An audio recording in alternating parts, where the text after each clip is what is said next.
there was certainly like a rebellious, like youthful rage kind of in me. And there was also, you know, the fact of the no getting away from fact that I am white, you know, and this is predominantly black music, you know, and people telling me you don't belong, like you're not gonna succeed because you're this color. Then you want to show those people that, you know, that you can and you will. I grabbed the mic, like though, like in front of actual people that mattered, you know what I'm saying? Like at a club, I got booed. I remember that. It was very traumatic for me. And I think I had, at that point, like the 8 Mile thing was kind of, that's what it's kind of taken from or whatever. And I think I went home like, man, I quit. Right. And then, you know, maybe a couple days later, a week later, I got the urge to like, nah, man, I gotta get up, gotta do it again. I finally found something that, yeah, this kid over here, you know, he may have more chicks, like he may have better clothes or whatever, but he can't do this like me. You know what I mean? He can't write what I'm writing right now. And it started to feel like, you know, maybe Marshall's getting a little respect. My dream was for like, to be able to one day, like hear rappers that I looked up to on the radio and be like, yo, what if Jay-Z, whoever, what if they heard of me? What if they thought I was dope? You know what I'm saying? Like that was where my mentality always was with it.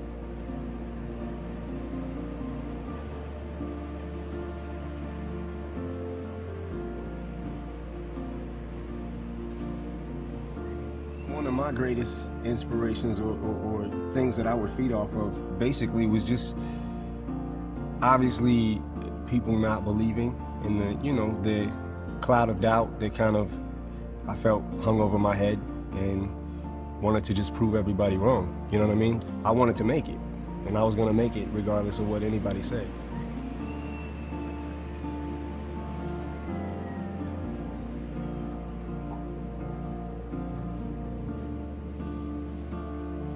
I don't think that my goal has changed in the sense of, you know, from this, I rap from the same aspect of when I did when I was a kid. Like I just wanted to get the respect. I just wanted to get a reaction out of people. I just wanted to be heard, and I wanted people to respect what I do and respect the fact that I respect the craft. You know what I mean? Of MCing. So I really just it's pretty much the same thing today.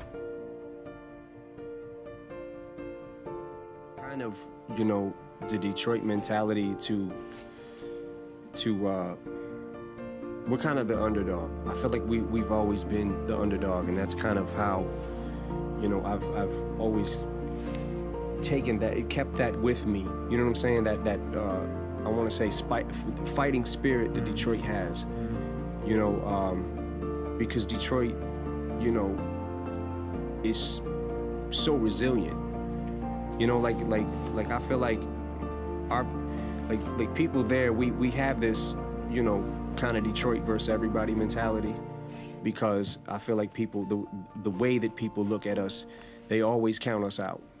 You know what I'm saying? So I know that attitude is displayed a lot in my music, but I think that that's where it comes from, is just from, you know, just feeling like we're being counted out. Don't be afraid to try whatever, even if the idea in the beginning is stupid. Yeah. You know, because a lot of ideas in beginning stages, not mine, of course, mine are just insane from the moment I think of them. Of course. But sometimes ideas, you know, they're not always the greatest. Yeah. No, I mean, you know. Don't be afraid to fail, basically, to get somewhere else, to get on the journey. Absolutely. Yeah. So if you say one thing, that's going to spark another thing to lead to a better thought. Yeah.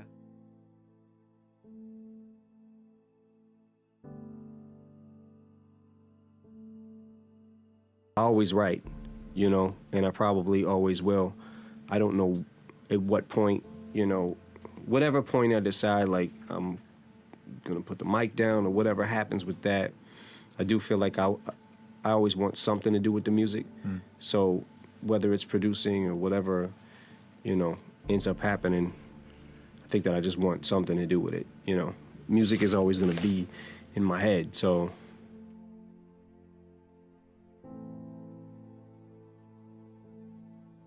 I make music, and whatever comes along that seems like it might be interesting or fun, because at this point, I just want to have fun with it, you know? Like, I just want to make sure that whatever it is something that I'm passionate about and that I believe in, you know, because otherwise, just going through the motions.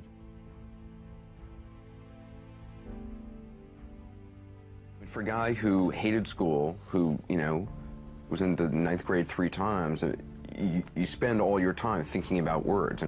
I found that no matter how bad I was at school, like, and no matter how low my grades might have been at sometimes, I always was good at English. But I heard that you used to read the dictionary. I just felt like I want to be able to have all these words at my disposal in my vocabulary at all times, whenever I need to pull them out. You know, somewhere they'll be stored, like, locked away in.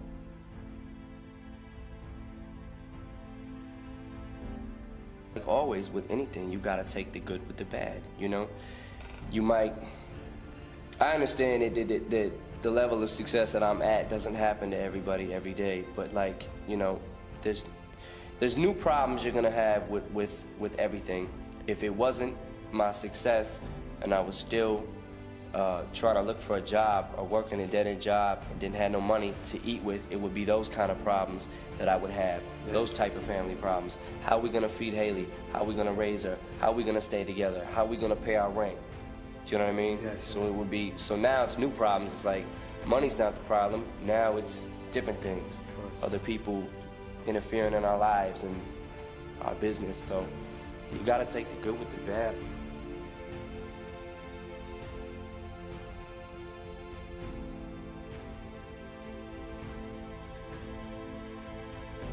I had it in me, but wasn't quite sure how to bring it out yet.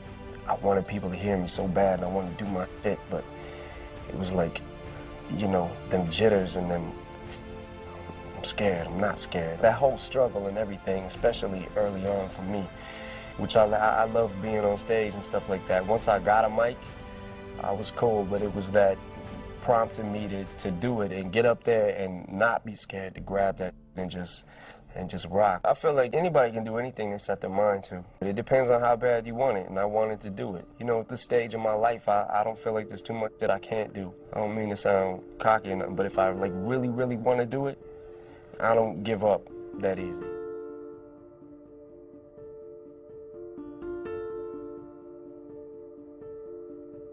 I had to admit that I had a problem.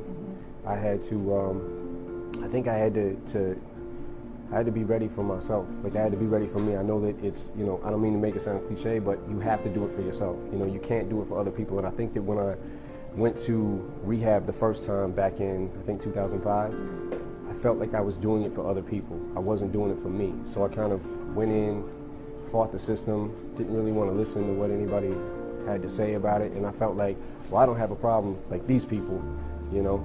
I just take this because I just take these pills because I can't sleep. I have a sleeping problem. I just take, you know, Vicodin for recreation, you know. And, you know, then I went through a really rough period after I came home from rehab, and I lost my best friend, and kind of the reins were off. It was kind of just like, you know, screw it, this is like, you know, and from there I really went downhill, and that's when I overdosed, got out the hospital, relapsed a short time after that, basically scared of myself, and went to some people and was like, yo, I got a problem, I need help, I can't beat this on my own. Because the whole time I think I was thinking that I could, but I couldn't. First, before anything, I'm a father before I'm a rapper. So, you know, my daughter comes first no matter what, and if there's important things going on in her life that I need to be there for, then I'll drop what I'm doing, or we schedule around it. And a lot of times I take her with me, and, you know, she's been on the road with me before, so she's like my little homie, man. Like, she's like my little sidekick sometimes. It's hard Like, I'm not gonna front. Like, sometimes it gets hard to try to balance them out, but like I said, before anything, I'm a father.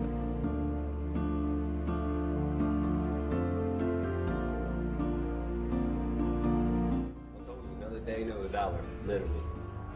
McDonald's, no motherfucking cuisine, dining out, food, good food, nothing. We're on a fucking budget here. We're on a budget. I had to walk here. They rode the fucking bus. I had to walk here. With a goddamn backpack the size of my house. I got my house in my backpack. My motherfucking underwear, socks, all that shit. Everything. Do-rags, hats. You see me wearing the same clothes, go back to yesterday. You see me wearing the same shit. Only thing I did is switch my do-rag. That's it. Same goddamn shit. Every day. That's why I say another day, another dollar. Same shit, same toilet.